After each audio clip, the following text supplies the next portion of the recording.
at brunch, and we were at a Georgian restaurant, and so they have a bunch of like Georgian and like French patisserie and pastries and stuff, and we got a Napoleon, which is like pastry and custard layers just like on top of each other. And my friend ordered, and he was like, yeah, we'll get the Neapolitan.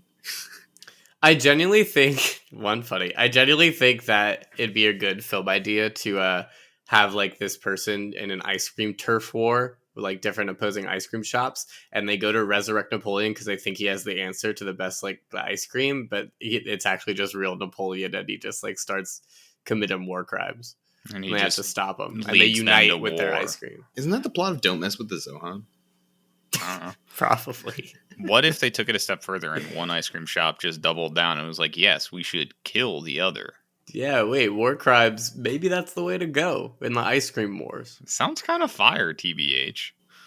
They have like high schooler employees, and the owners take it way too far, and then there are child soldiers in it? Yeah, I mean, come on, we gotta have child soldiers. If the Tough Cut loves two things, one is good dads, the other is child soldiers. Oh, we've been recording for a minute. What?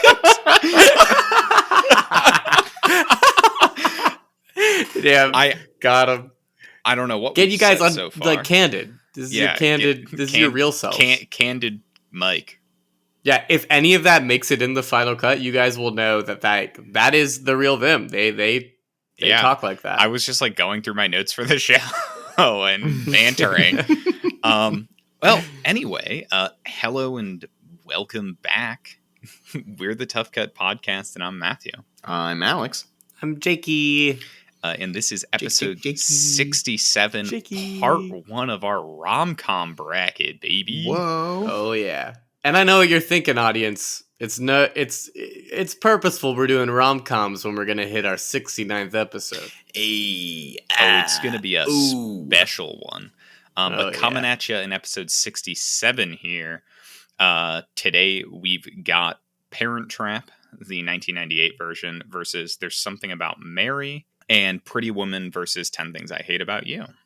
And if you're interested in knowing what our next episode's matchups are, you should follow us on social media at Tough Cut Pod on Twitter, Instagram, Letterboxd, but the information won't be there. You could email us. I don't know that we'll respond. We got a lot of... Wait, we have a Twitter? Yeah, it's true. Yeah. That's pretty cool. I'm going to tweet at you guys right now. Yeah, something about the Sonic script, I think. Sponsored ad. And review the show if you like it. We're just plugging these now because, please, I'm in danger if you don't. That is true. That's fair. He got into a lot of trouble recently. Yeah, just rate the show and say this is to save Matthew. And if you don't, I'll know that none of the audience cares. Jesus. All right. What else? I guess it's the first episode in a bracket. I could do my actual job. Yeah. This is the 90s rom-com bracket. So we picked movies that are classified as romantic comedies that were made in the 90s. Yeah. And that's the bracket. It's interesting. Good. I expected there to be so many 90s rom-coms that I know and love. And I guess spoiler alert for the second half of the bracket, we picked 90s rom-coms because there's one rom-com that I wanted to talk about in a bracket. And I was like, it was in the 90s, so we're going to do 90s rom-coms first. And I proceeded to then not really know any other rom-coms that were from the 90s. Every single other one that I was going to pick, with the exception of The Parent Trap, which Jake picked, every single other one was from either the 2000s or from the 80s. Yeah. I got a lot of early 2000s, 80s in my head that I thought were 90s for some reason. Maybe it's a generational thing. Maybe we watched them at a weird time. I don't know. Yeah, for sure. I feel like those, the cuspers, the 89s and the 2001s are tough. I had a lot of 9/11 ones that I was... Yeah. It really colors the rom-com differently, post 9/11. One in particular, but we'll save that. I can't wait for Remember Me to be in a bracket. What else? We'll do best endings and then Is that the one that zooms out and it's 9/11? All of a sudden, like, it has nothing to do with 9/11 at all. Spoilers. And speaking of, we didn't even give a spoiler warning. Spoiler warning. We'll be spoiling these movies, and they're rom-coms. If you want to see the will they won't they push and pull, even though most times they will. Boom, spoilers. We'll be spoiling these movies, and apparently all 9/11 movies as well. So look out for that, guys. All right. Don't look out for 9/11, but look out for look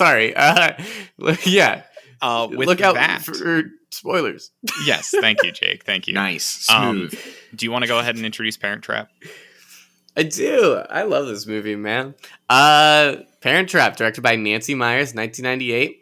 It's an update. It's a remake of a 1961 film. I feel like, this is one of those remakes that people think of first when they think of it, but it also could be a generational thing. Just people my age think of the Lindsay Lohan one. But yeah, it's twins. Lindsay Lohan plays Annie and Haley, whatever they say. And they're complete strangers. Their parents got a divorce. And they live on the opposite sides of the Atlantic, but they're twins and each have custody of one child, and they never brought them up at all. So there's British raised Annie, and American Hallie, and one's on a farm and one's a fashion designer in Britain. So they end up at a camp together. A farm is underselling it. It is a giant Californian vineyard worth millions of dollars. That's very true. Yeah. It's a bunch of rich people's problems. I will say it's a bunch of privileged kids. They are, sure. But they go to this camp and they figure out, wait, what the fuck? We look the same, and what the fuck?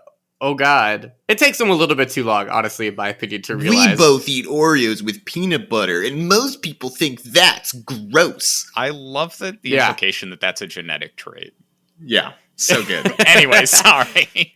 Yeah. Anyway, I just have such fond memories with this movie. I rewatch it a lot, and I just, when I think of a rom-com, I think it's a fun one because this one centers on the kids and them rekindling their parents' love, and I think that's a very interesting subversion of the genre that I really, really enjoy because it's funny, it's romantic, and those are the two criteria. So, yeah.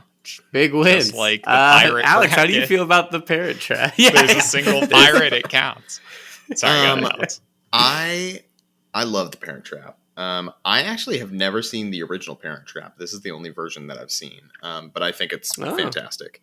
I am really glad you picked it. If you hadn't, I was going to. But I think one of the questions I want to have, and I think this is a good choice to narrow it down, is what are our specifications for rom-com? Because when I thought of this movie, I originally thought oh yeah, there's a love story, but I don't necessarily think of it as a rom-com because I feel like the story is mostly about the kids.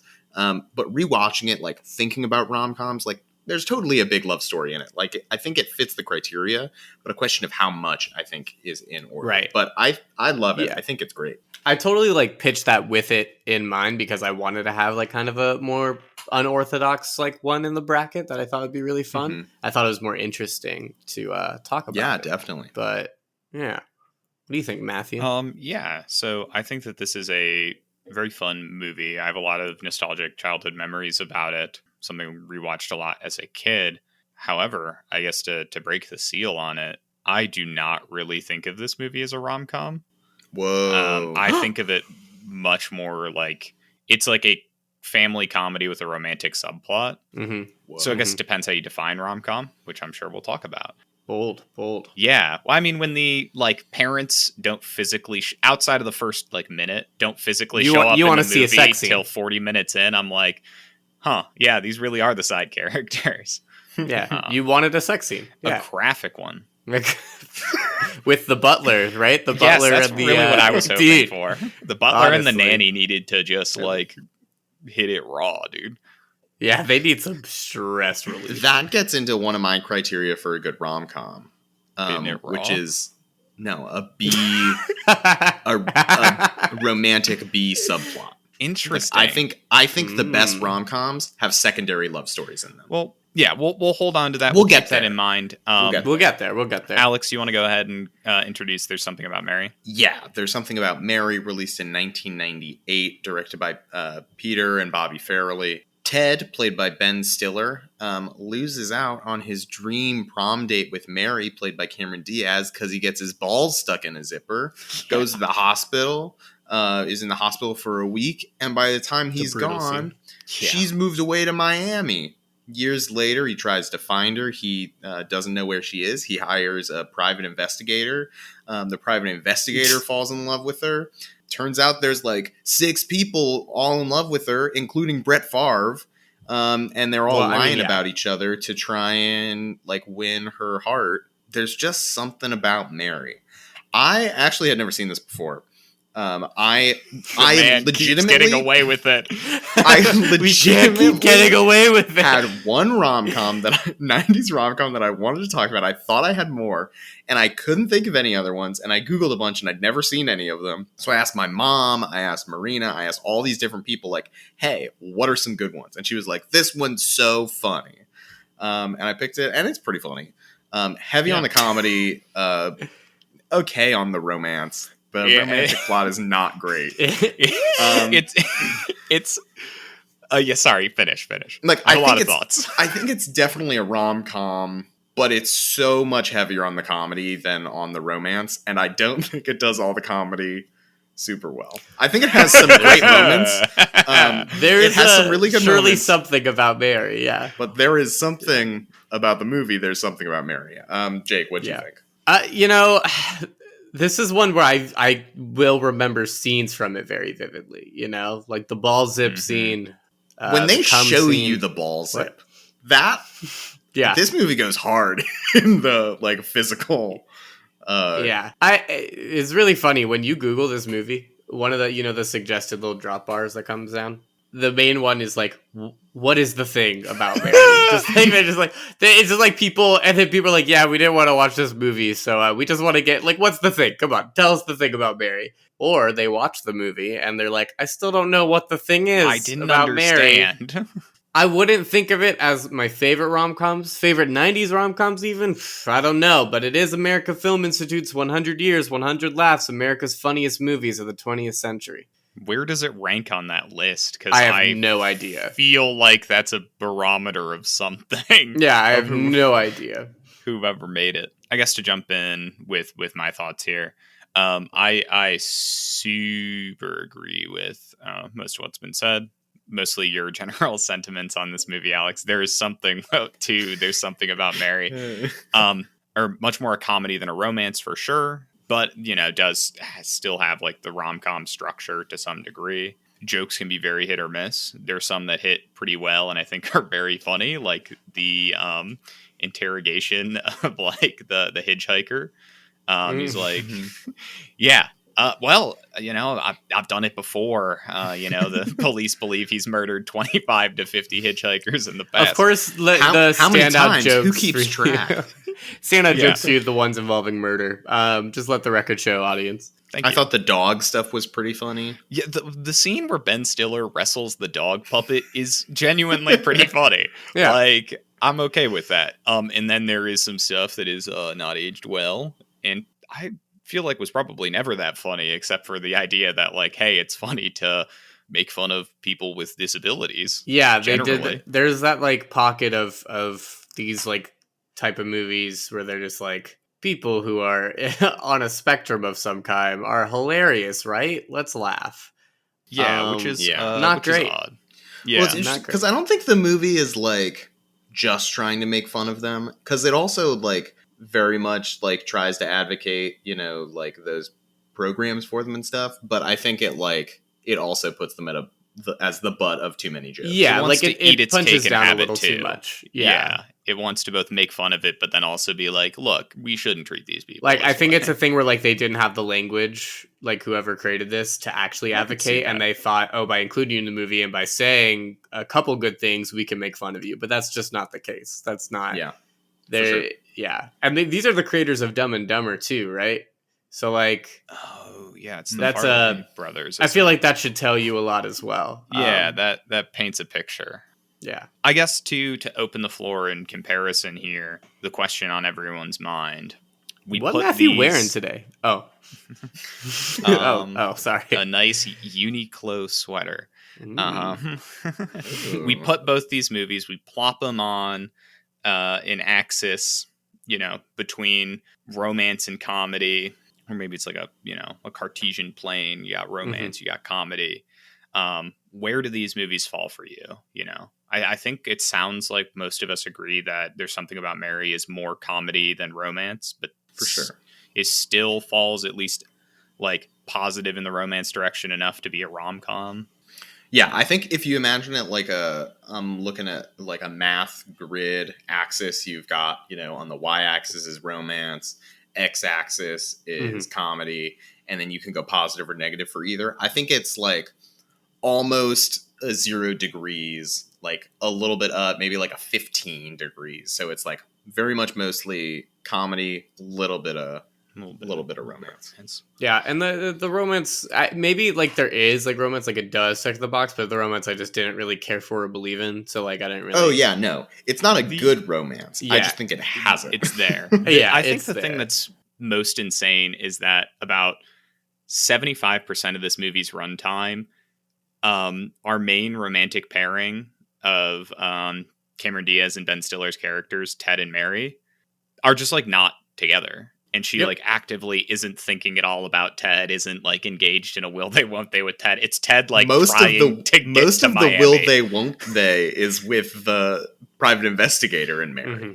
Yeah, who just like straight lies to her for because he falls in love with her by It's a strange accident. ass premise, and it feels very creepy. As soon as like you were just describing it face value, I'm like, this dude hired a private investigator to find Mary. I don't know, man. Yeah. Literally, the third act low point, in the moment where the couple you think that's going to really be together like breaks apart and like drifts away, happens in like the last 10 minutes of the movie and then resolves in the last 10 minutes of the movie. It is kind of insane how this movie is paced, and not in like a great way. Yeah, it's pretty bad. This movie does do a joke that I really enjoy, though, and it's the like classic trope of adults doing a flashback scene to high school, and it's just the adult actors. Yeah, that's a good like joke. It's dressed up, looking like they're in high school. That's always fun. I love that.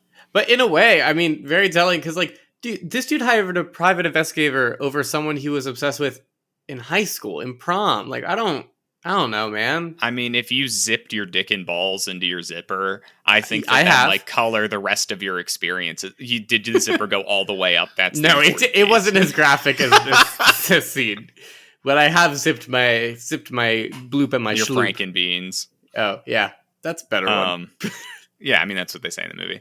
On the other side, for Parent Trap, where do you guys feel like that falls? Well, it's tricky because I genuinely think it's like a very fun premise. I mean, it's a tested one because it's a remake, so like they knew they had something there. And I just think like for me, maybe the romance isn't in the front seat and it takes more of a back seat, but I think the way they do it is really refreshing for like me, or just like, making the kids be like a romantic comedy can be like romance can be like something beyond, like love can be like, expelled out, and it's like familial and really, really cool, like them building the family aspect of romantic comedy, like the kind of post. So I think the jokes hit better in this one. Like I think it's a funnier movie in my opinion. Or at least just have a better time. Like I just feel better watching Parent Trap, and I feel like certainly. Yeah. Like part of rom-coms for me, just like I want to feel good. I just want to like feel good, not think too hard. They're very popcorny movies in a lot of cases, A rom-com's generally not going to like challenge you with complex themes. It's just going to kind of be like, hey, you sit down for 90 minutes and just like have some fun, watch some people fall in love or fall back in love in this case. Just have a good time. Cool. Yeah. I think what this movie does so well is there are like 4 or 5 moments in this movie, in The Parent Trap, that I just like start to cry every time it happens. And they're not sad moments. They're just like, oh my God, it's happening. Like when they realize that they're sisters. That's the first one, is when they realize they're sisters. Oh, it's so good. And like that's what is hard for me, because I feel like watching it this time, I was able to like see the romantic plot and be like, oh, okay, yeah, I see this as a rom-com. But normally when I think about this movie, I think about the like twins. I think about it's the more daughters. like coming of age for you. I think not even coming of age. Like I think this is a story. Like I think of Lindsay Lohan in this movie. Like I don't think of the romantic subplot. I think of it as like a kid's movie, the same kind of way that I think of like Cheaper by the Dozen, where it's like another great rom-com. Yeah. Except even though like Cheaper by the Dozen, like Steve Martin's the main character, in this Lindsay Lohan are the main characters. Yeah, Lindsay Lohan was good, but Lindsay Lohan was like bad, which is really interesting. Yeah, honestly, it actually is pretty wild how well she does in these roles, and then how well the film edits. Yeah, to, like, I make them really, appear really like multiple believable people. And cool, like what it's they really did. Good. For a long time when I was a kid, I could not process it in my brain. Thought there were two. Thought there were just clones. Actually, I thought there were multiple. Yeah, a bunch of Lindsay Lowies. Lindsay Lowies. Bunch of Lindsay Lowies running around. So something I do want to talk about with Parent Trap. It's a little bit of an astray conversation, but I feel like it's important. Did you guys watch they have like a mid-credit slideshow? Yeah. The butler proposes to the nanny at the parents' wedding. What's up with that? That is... I was like super team butler nanny getting it on, but that moment, that's a big negative. That's like minus. Here's the thing. I read it differently. I read it as a fuck you to the power systems that they were in place. They don't want their fucking rule, like their fucking, employers, their day. Fuck you, employers. This is now about them. They turn it on their heads. Their servitude is now, fuck you. Fuck your moment. We're gonna run away and be happy. I actually thought it was really powerful. Fuck the system. Yeah, what they left out of the slideshow is that they were working at the wedding.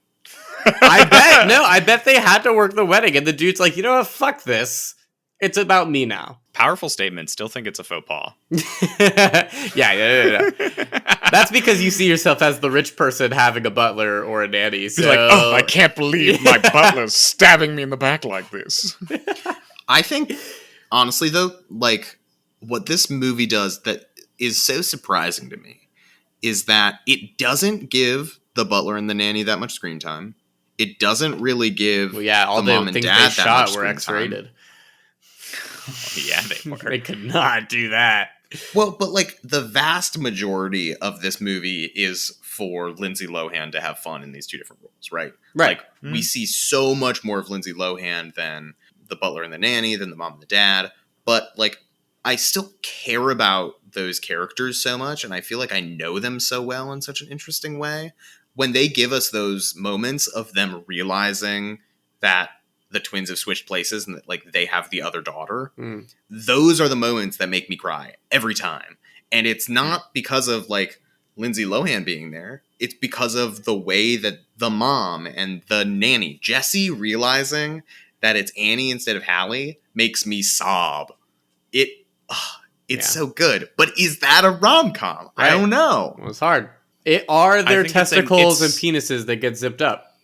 And Brett Favre falling in love with someone, you don't have that. That's true. I don't have that. I think as I came out the game basically said, right. I don't see Parent Trap really as a rom-com. I think it's a movie about love. But I don't think it's a movie about romance, Yeah. Whereas on the other side, like, There's Something About Mary is technically a rom-com. Yeah, like it checks it's hard. It's got it on a technicality. It's hard because There's Something About Mary feels like probably a bad rom-com to all of us. Like I'm just gonna say it. And where Parent Trap is a good funny moment. Yeah, there's funny moments, but there's funny moments in other bad movies we've had on the podcast. That's true. And also, we're here to laugh, man. I'll laugh at any movie. That's true too. Like the Parent Trap feels like a better movie, but doesn't fit the criteria. Do we feel comfortable moving it forward? That's like my philosophical consistency is going crazy right now. Yeah. Which like. I guess for all the There's Something About Mary fans in the audience, all three? Yeah, all you Diaz demons out there and you Stiller stizzies. it's not like a... You Stiller stands? Yeah, it's better. Yeah, I like that. Thanks. Yeah, it's just that, like, the vast majority of the actual rom-com, as we said before, mostly takes place with a man that is, like, literally the worst. Super skeevy. Yeah, which is odd. And I then... think I'm just going to come out the gate and say it. It is not the most rom-com-y. I count The Parent Trap as a rom-com. I think, for my criteria, I think it fits the bill. It is funny. It's got a very solid love story. It's got a romantic B-plot. I think it does it for me. Yeah. I think it's just not what we're used to, but I think I like what it does, especially if you use it in that lens. And I love movies with genres that can, like, be blended into other things. Now, that being said, are there romantic comedies that do the romantic comedy genre better? Absolutely. And if it goes up against one of those, then it goes up against one of those. If it moves forward, which we'll just have to see. Yeah. No, but genuinely, I mean, like, that's how I feel about it. Is that, like... I mean, I think the argument is it a rom-com that bends the formula, or is it not a rom-com? I think that's where the distinction is. And for me, I feel like it just is one that bends the formula. It plays with the tropes of rom-coms. It has the benefit of coming out in the later 90s, and so it, like, has that potential to do that. Look, there's just something about Mary that's wrong. And I can't. It's not a rom-com. Can't shake it's that. A rom-com. It's a rom-com. Yeah, I can't shake it. And oh my God, it's that crazy old man from the end of There's Something About Mary. Oh my God, he shot the movie. God, what a crazy ending. It just ends on that. What? Yeah. Okay, two things. One, it sounds like we're basically all ready to vote, and Something About Mary just got shot, so it's basically bleeding out. It's near, and that honestly gives it points for me. I don't know. Imagine 20 seconds after, the freeze frame happens at the end of the movie. Does this crazy old man immediately shoot Ted in the back and kill him and maybe kill Mary? Yeah, that's my ideal headcanon, I think. So that's what happens moments later. Yeah. And they shot what that. An end to those characters. Yeah. Ben Stiller and Cameron Diaz died. It was tragic. That's insane. Which really means the whole story was all for what? Nothing. Because something. About Mary. Yeah, about Mary. Yeah, man, I'm ready to vote if you guys... Let's do it. Let's do it. Cool. You want to go first, Jake? Yeah. I'm going to vote for The Parent Trap here. Love you, Ben Stiller. You made a great show in Severance this year, so check that out. But I'm voting you out here. Or trying to. I'll just follow up, shove the knife deeper. I also have to vote for The Parent Trap. There's just something about Mary that I can't condone. Seeing as There's Something About Mary was shot dead by a crazy old man, I literally can't vote for it. So I guess by default, I vote for the only thing that remains. Ghost Rider.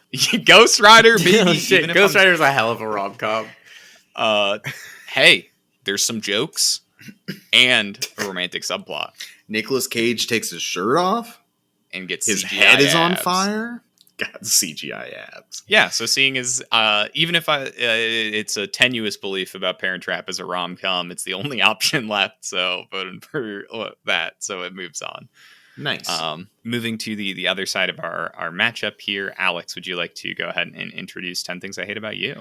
Yeah, 10 Things I Hate About You. Have 10 of them? Yeah. Yeah. Oh, I didn't know we were doing this part of the... I thought we'd...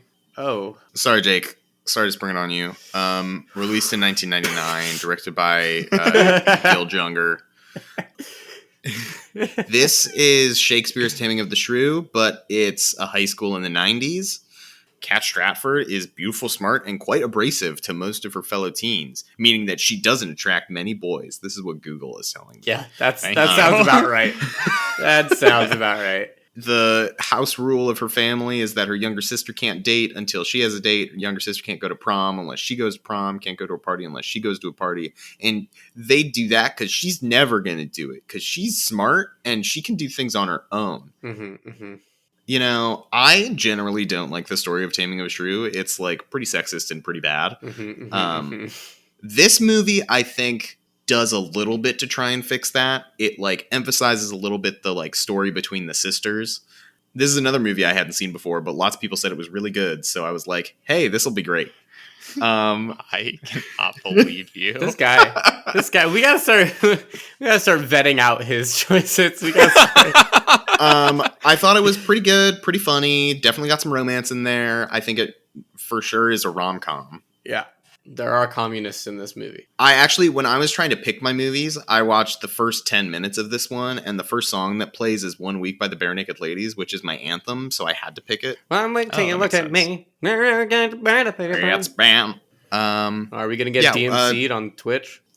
We're not streaming on Twitch. I'm just trying to gauge interest. I'm trying to see, like, what if an audience member was like, what? They're streaming? And then they tweeted us, like, hey, you weren't streaming, but, like, hey, maybe we should. This is all live, and you can catch us uncut on our Twitch channel. Yeah. That would have been bad. The Tough Uncut Pod. I mean, hey, pay me enough money, I'll do it. Jake, what did you think about this one? You know, I like it. I mean, nice.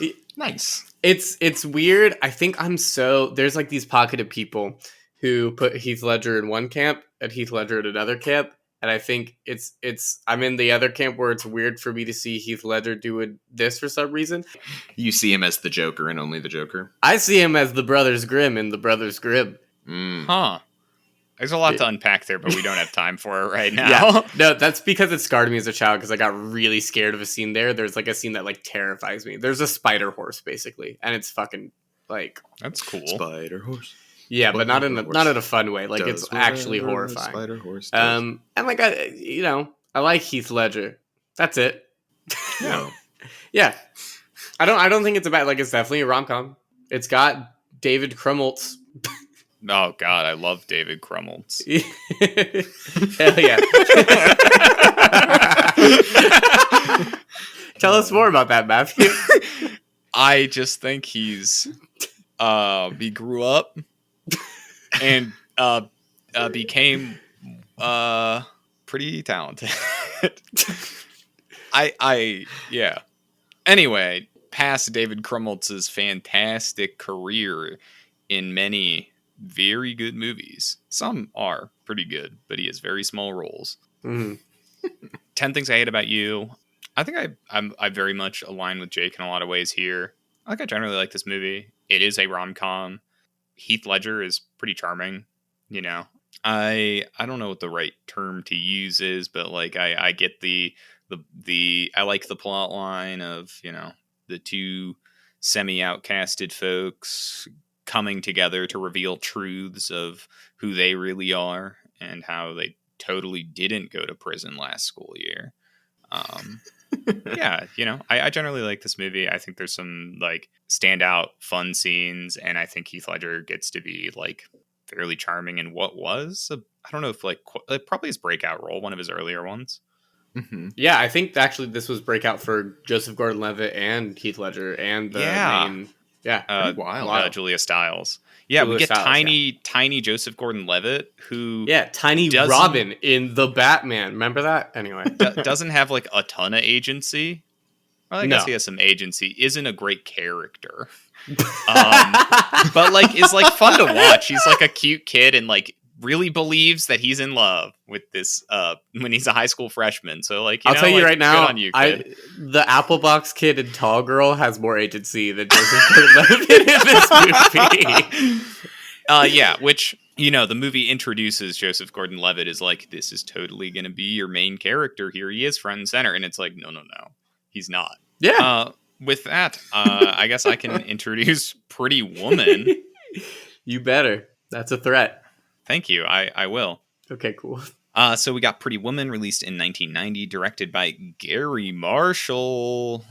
Any Gary Marshall fans out there in the chat? Marshall. Yeah. Wait, I just need to interrupt Princess you. Diary, so funny. dude. Yeah. I want to bring this up when we talk about this movie more. There are so many similarities between this and The Princess Diaries. Dude, so many crossover Gary actors. Marshall's One trick pony. Trying to make the same movie for like 30 years. Like he literally like, I can't remember what the title of it is, but he directed another movie that is Richard Gere and Julia Roberts. Like, yeah, he's got quite the filmography. Anyway, Pretty Woman. We've got 1980, directed by Gary Marshall. We have Vivian. Vivian and Edward, played by Julia Roberts and Richard Gere. Vivian is a prostitute in Los Angeles, and she is hired by a wealthy businessman to essentially stay with him for the week that he's in LA as he completes a business deal. As she slowly, through her eccentricities, melts his icy heart. They fall in love, and yeah, it's pretty much it. So, Pretty Woman, I don't know if I have like a super strong emotional attachment to this movie in any way. But it's just like a 90s rom-com that I think I always sort of enjoy watching or revisiting. I think that Richard Gere and Julia Roberts have a pretty fun dynamic through most of the movie for the most part. And I think that there's some, in particular, like fun scenes and sequences. The idea of telling a sales associate that you are going to spend a truly disgusting amount of money, an obscene amount of money, is very fun to me. And then did you pick this because you want to be Richard Gere's character? No. They describe him as like a high, like what is it? It's like a high powered corporate raider, and I feel like that's like you would like all those to describe you. I would like to be high powered. I would like to. I am in corporate business, and you're a raider. Yeah, play World of Warcraft every week. Just kidding. Watch us on our Twitch channel. Feeling it out. I used to though. With that, Alex, what do you think about this one? I didn't think I'd seen Pretty Woman before, but I have. I must have watched it on TV at some point with my parents. I liked it. It's pretty good. It's got some good funny moments. It's got some good romance. Mm-hmm. What about you, Jake?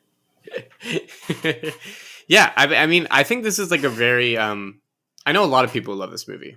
A lot of people, this is like a quintessential like rom-com for them. And this is like 1990. Like this is like on the cusp of a lot of those 80s films that like we know and love pretty hardcore.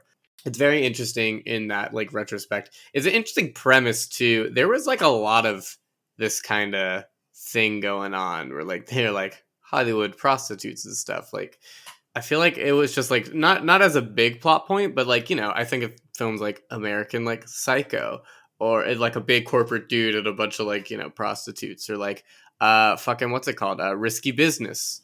You know, shit like that. They really liked that shit. Mm-hmm. It was just interesting. I mean, you know, yeah. Same, and on a base level, you hear like Pretty Woman, or like, and you hear like what it's about in the premise, and then you find out when it was made, and you're like, oh, there's no way that aged well at all, right? That has to be problematic. Mm-hmm. And I'm sure there might be problematic like ways they talk about like prostitution in this movie. Or there's better language now, but I think it does a pretty good job. It does a pretty good job, at least I think. I don't know enough about like sex workers in that capacity where like I'm sure if I knew a sex worker watched this movie and they're like, oh, that was pretty bad, and I'll be like, oh, well, shit, that was pretty bad. The one, or like the big critique that comes to my mind here is that Vivian is very much portrayed as like not an unwitting, like, because she's very intentional about the prostitution she engages in, but like a very unwilling party in that. Like she didn't want to become a prostitute, and there is a very stark difference between like Vivian good prostitute and like drug addicted prostitute that dies on the street that they have in the opening of the movie. And like they draw a very intentional line of like, Vivian is a good prostitute. Don't worry, audience. She didn't like want to be a prostitute, which is like, that's kind of weird. It feels a little weird how they're trying to be like, oh, this is a high society thing. And maybe they're trying to get into some underground or whatever, like trying to examine the corporate life of like, oh, they think they're too good for whatever. And it's not all these like people for like sex workers. But I don't think it necessarily sells that well. I think it's more like just trying to make it so their main character is likable to many audiences, especially in 1990. Yeah, it's like sure.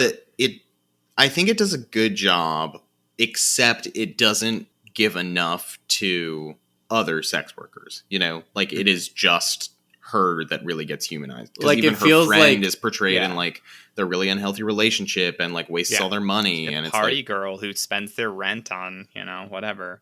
right. And It flies feels by the like seat of her pants. they had a really good premise. Like I genuinely think this premise like could be like a really good premise, especially like in a modern day like setting where they have the language and like actual tools to like talk about it in a good way. But they, they wanted someone a girl to have sex appeal as a love interest, but not to be like, oh, she can't be saved, or like that kind of bullshit.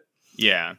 So it's like they didn't go full as they could have with this premise that would have made it really, really cool. And that's kind of where I do like this movie. I think it does like a good job in a lot of ways, but I just know that if it was made like today and if it was like a novel idea, it probably would have been really, really cool. I do think there's something that it is like a very commendable effort for the 1990s. For sure. Which, we can, I think, recognize that, but also say like we could do a better like discussion of that aspect of it today. With that said, like as far as like the actual rom-comness of this movie, I think it just like does it really well. It does. I think that there's a lot of elements specifically when it comes to the romance that I think are just like, one, Julia Roberts and Richard Gere have chemistry, which is great. Well, they do so much to set up the relationship. Like her on that first night being like, one of my rules is I never kiss on the lips. And then they like have that moment where they do, and then they like do at the end. Like that does so much work to establish their relationship and boundaries of it. And, starting it off as so cash incentivized. Yeah, I think they just do a lot of work to really establish where the relationship is. And so it gives so much space to grow. I mean, didn't Julia Roberts get nominated for an Oscar for this? I'm pretty sure. I don't know. I actually was reading, so it's interesting. This movie was originally going to be a dark drama. Like it was not going to be a rom-com, and it got like totally rewritten by a bunch of different people to fit Gary Marshall's vision of it as a rom-com. Honestly, that probably would have been pretty good. I think so too. But maybe that's what makes it so good as a rom-com, because it like has such serious undertones. Like it is a dramedy, or it was a drama romance that they added comedy to, rather than being a comedy that they added romance to. I think that that's one of the things. Yeah, I to that effect, when it comes to this movie, I think it's one of the reasons that our leads feel, not to say rom-coms don't like have great characterization or can't, because there are plenty that do. But I think it's a common trope that a lot of rom-coms fall into, that like characters can be somewhat one-dimensional. It's like, hey, here's your personality traits, and that's what you're going to be through the movie. I think we get a little bit more complexity from our leads here, which I think is really nice. Right. And it's probably roots from that drama angle that was originally here. Yeah. Yeah. It's interesting thinking about the characters, because I compare Pretty Woman to 10 Things I Hate About You. And 10 Things I Hate About You does something that I find so frustrating and annoying in these movies, where they just have teenagers use like really complicated sentences, and they just like throw really like complicated words into their sentences to make them seem smart, and like, oh, they're like, look at this kid's really smart, and look at these adults who are so dumb. But it's like, it just sounds so stupid. Like, no one talks like that. Smart people don't talk like that. And it indubitably. Yeah, right? Like, they say stuff like that. It was one of the first notes I wrote, like 5 lines into my notes for 10 Things I Hate About You, is like, they really pulled the thesaurus out on this one. Feels. Yeah, okay. So sure. The first 10 minutes of the movie are really heavy in it. And I told you guys, I started with the first 10 minutes and then I stopped. I had already picked the movie. Yeah. When I like came back and watched the rest of the movie, I didn't notice it at all. So I think they do it in like the first 10-15 minutes of the movie to establish character, and then they kind of stop. And they just abandon it. That's really funny. So I enjoyed the like last half of the movie much more than those first 10 minutes. Another like big thing I think in rom-coms that as a criteria that I don't think we talked about yet, for me is the big ending, like the big like omission of love, or like the big, like, you know, like, oh, I declare my love for you scene, and like what gets them back together. I think that's a big key point. And to 10 Things I Hate About You's credit, like, I love but mostly I hate the way I don't hate you. Not even close, not even a little bit, not even at all. I think that's really great.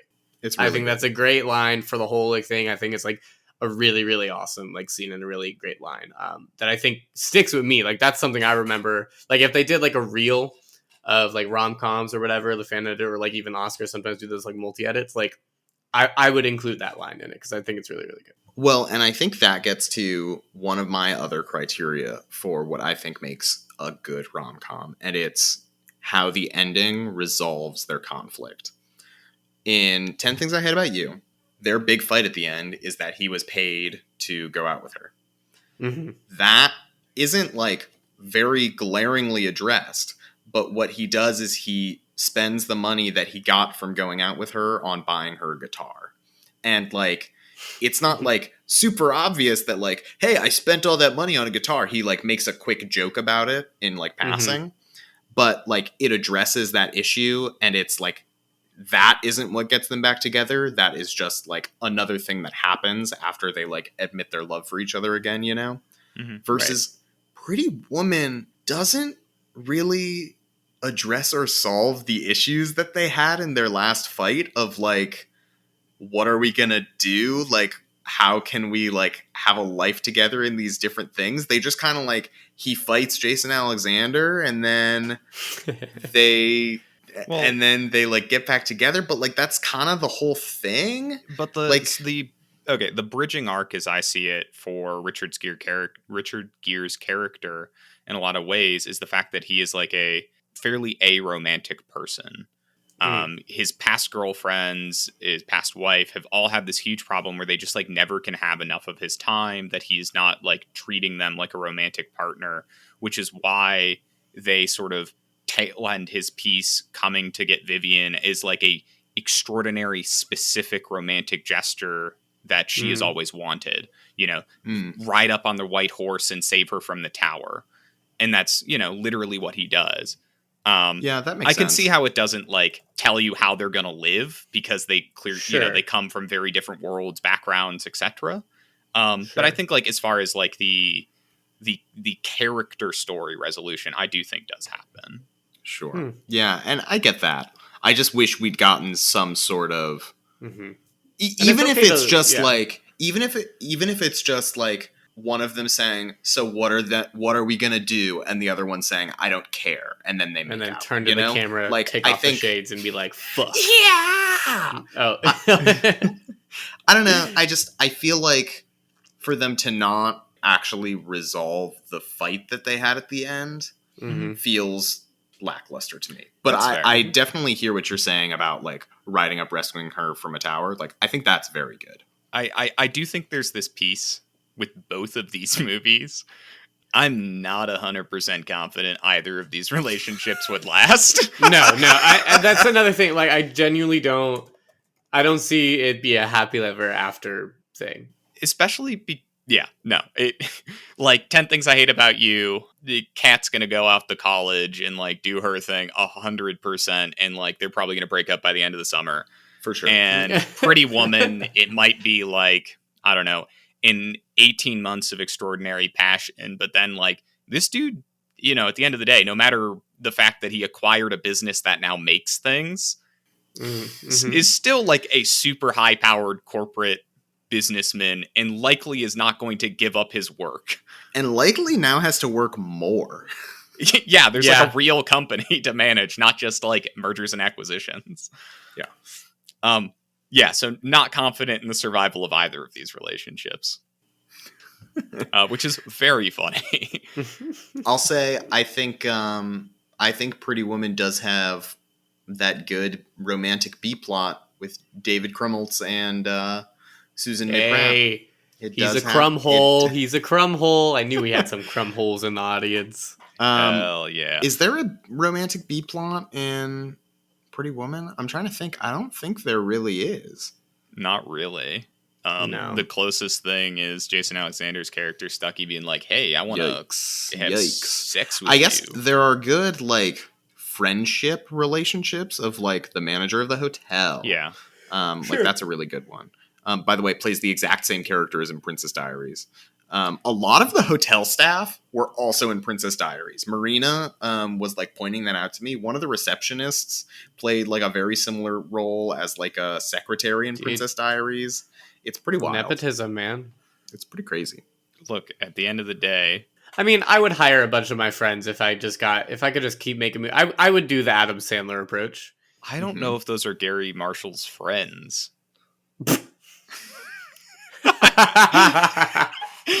I'm just saying. I don't know why that's so funny to me. Like they fucking hate Gary Marshall. And they have something on him, and he's like, "Oh God, I gotta keep putting him in my movies." Oh God. Larry Miller in Pretty Woman plays the guy at the store on Rodeo Drive where they buy all the clothes. Versus in Princess Diaries, he plays the hairstylist. Yeah, it's the same thing. How about me? What do I play? The harp. Jake, you gotta stop. This ain't harp hour. Oh yeah, I'll get DMC'd again. Fuck. Yeah, sorry we had to cut out the harp hour, but you would have caught it live on twitch.tv/podcast if you'd been there for the tough uncut. Are we ready to vote? I kind of feel like we're there. I don't know how much I want to call out. Oh, okay, go ahead. One, just some things I think were funny or I want to call out from the notes. One, when there is the dead prostitute in the beginning of Pretty Woman, the tourist couple that are like, we're from Orlando, and taking a photo of the literal dead body. Classic Orlando. Classic Orlando. Is a very funny moment, but I can't explain why. Something about Orlando. It usually is. And then also the $3K per week, which is what Edward pays Vivian, is like $150K a year, and I don't know what that is adjusted for inflation, but that's not nothing. That's quite a bit of money. I would love that in my life. If I made $3K a week. I mean, I don't think he's gonna pay her the entire time they're dating. Well, no, not anymore. Well, that sucks. I think that's a lose-lose situation for her. What the fuck? I feel like you're willing to pay more for a short period of time because you know you're not going to continue to pay for it. Yeah, so it's really like, yeah. Like, he's not expecting to, at the end of the week, be like, it's okay, a gig, now here's $3,000 for next week. Yeah, right. Yeah. And then in 10 Things I Hate About You, you've got the golf kid, the future MBAs, which is so funny. Bogey, I think. Bogey, I think. It's Bogey. Bogey because of golf, right? Yeah, Bogey. Bogey Lowenstein. Oh my God, Bogey Amazing. Lowenstein's having his wine and cheese night for the future MBA club. That they turn into, they instead throw out flyers that says free beer. There's a very quick joke that I just think is so funny and such just like a cute attention to detail. He goes to the door and he's like, the doorbell rings. Bogey's like, oh, it must be Nigel with the brie. Opens the door, and as like 100 kids flood in, the very first kid that comes in is holding an entire dish of brie, which is a very good detail. I love that. That's good. It's really good. Which is just so good. So good. Yeah. Also, the dad in 10 Things I Hate About You's anti-Satanist rhetoric. I don't know, man. There's a lot to unpack there, but we don't have time. Yeah, we prefer Satan. Yeah, no animal sacrifices. What kind of fucking parties are you going to, dude? What the hell? Loser parties. If there's not blood on the walls, is it even a party? There's blood always on my walls, and I can never scrub it out.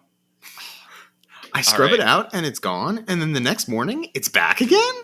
What's up with that? Got a big problem here. Amazing. Let's do a cheeky vote. I guess we've got a vote here. I can start. Oh God. Or if you want to go ahead. Go. No, you go. Go, yeah. You go. I will start. I'm feeling frothy. I am voting for Pretty Woman. I think it's just such it's a rom-com that I really enjoy. And, hey, Matthew, you're a pretty woman. Thank you. Welcome. That was really cute.